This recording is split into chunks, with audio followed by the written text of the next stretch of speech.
నర్సరావుపేట పనస్తోటకు చెందిన నేను షేక్ చిన్న మస్తాన్ వలి సన్ ఆఫ్ మస్తాన్ 2016లో సకీనా అను ఆమెను ప్రేమ వివాహం చేసుకోవడం, తన కుటుంబ సభ్యుల ఇంటి నుంచి సంబంధాలు తెగిపోయాయని తెలిపాడు.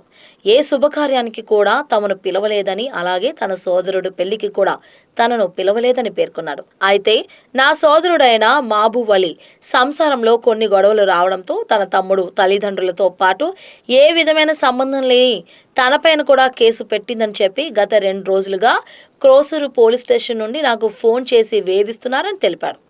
నన్ను పోలీస్ స్టేషన్కు రావాలని, నా తమ్ముడు ఎక్కడ ఉన్నాడో చెప్పమని బలవంతం చేస్తున్నారని అన్నారు.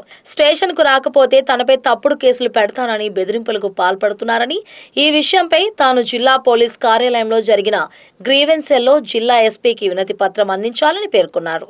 నా జోలికి రాకుండా ఉండే విధంగా తగు చర్యలు తీసుకోవాలని, బెదిరింపుల నుండి నాకు రక్షణ కల్పించాలని జిల్లా ఎస్పీకి విజ్ఞప్తి చేశారు. నా పేరు షేక్ చిన్న మస్తాన్, నర్సరావుపేట పనస్తోట. నేను 2016లో లవ్ మ్యారేజ్ చేసుకున్నాను. నాకు మా కుటుంబ సభ్యులకు ఎటువంటి సంబంధం లేదు, వదిలేశారు అప్పుడే లవ్ మ్యారేజ్ చేసుకున్నానని. నేను వేరేగా దూరంగా బతుకుతున్నా నా ఫ్యామిలీతో. నేను ఇప్పుడు శనివారం రోజు పోలీసులు వచ్చి మా నాన్న ఫోన్ చేస్తే నా ఫోన్ చేయించారు. ఒకసారి నీతో మాట్లాడాలి రా అన్నారు. వెళ్ళాను. వెళ్ళిన తర్వాత జీపెక్ అంటున్నారు.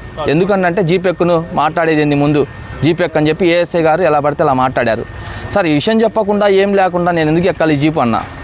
విషయం చెప్పండి సార్, నేను వస్తాను, వచ్చి మాట్లాడతాను, నా సమస్య అయితే వచ్చి మాట్లాడతానంటే, కాదు మీ తమ్ముడు ఆడున్నారు అన్నారు. వాడు ఆడున్నా నాకు తెలియదు సార్, వాళ్ళకి నా సంబంధం లేదు. 10, 11, 12 సంవత్సరాలు ఇప్పుడు నేను మ్యారేజ్ చేసుకుని వాళ్ళకి నాకు ఎటువంటి సంబంధం లేదు. వాడి మ్యారేజ్కి నా సంబంధం లేదు, ఆడున్నారు తెలియదు అన్న. సరే విషయం చెప్పండి సార్, నేను కనుక్కుంటానన్నా.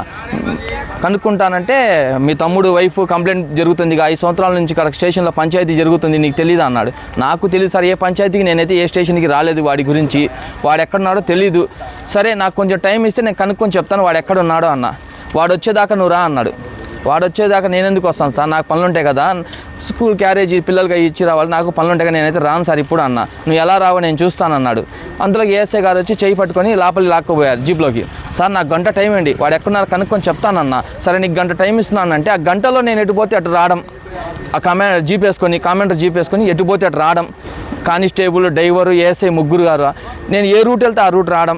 సార్ ఏంది సార్ ఇది కరెక్ట్ అని అంటే, నువ్వు రాకపోతే నువ్వు గతంలో వైసీపీ ప్రభుత్వాలు బాగా యాక్టివ్గా తిరిగావు, నీ మీద లేనిపోని కేసులు పెడతాం, నువ్వు రావాలి ఇప్పుడు స్టేషన్కి, నువ్వు ఎలా రావో చూస్తా అని చెప్పి ఎలా పడితే అలా మాట్లాడడం, బూతులు తిట్టడం. ఎస్ఐ గారు కాల్ చేసి కానిస్టేబుల్ చేత ఫోన్లు చేయించడం, ఏఎస్ఐ చేత ఫోన్లు చేయించడం, ఏఎస్ఐ చేత ఫోన్లు చేయించడం, కాల్ లిస్ట్ వీళ్ళైందా 4-5 కానిస్టేబుల్ చేత ఫోన్లు చెప్పి నువ్వు రాకపోతే నిన్ను ఎలా తీసుకెళ్ళాలో అలా తీసుకెళ్తాం, మీ ఇంటికాడ తీసుకెళ్తాను, నీ పిల్లాన్ని తీసుకెళ్తా అని చెప్పి బెదిరించడం, ఇలాంటి ఎస్ఐ గారు చేయడం నాకైతే నచ్చట్లేదు. ప్రజలు అలా బెదిరిస్తున్నారు, అసలు నా సంబంధం లేని విషయం అది.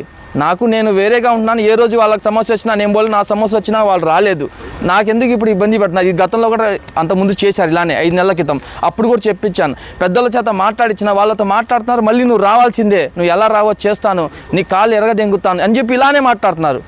నీ కాళ్ళు ఎరగదెంగుతాను, నువ్వు ఎక్కడ పంచాయతీకి వెళ్ళినా నువ్వు నా దగ్గర రావాల్సిందే, నేనే పరిష్కారం చేయాల్సిందే, నువ్వు రాకపోతే దానికి తగ్గట్టుగా నేను కేసులు పెట్టిస్తాను అని చెప్పి బెదిరిస్తున్నారు.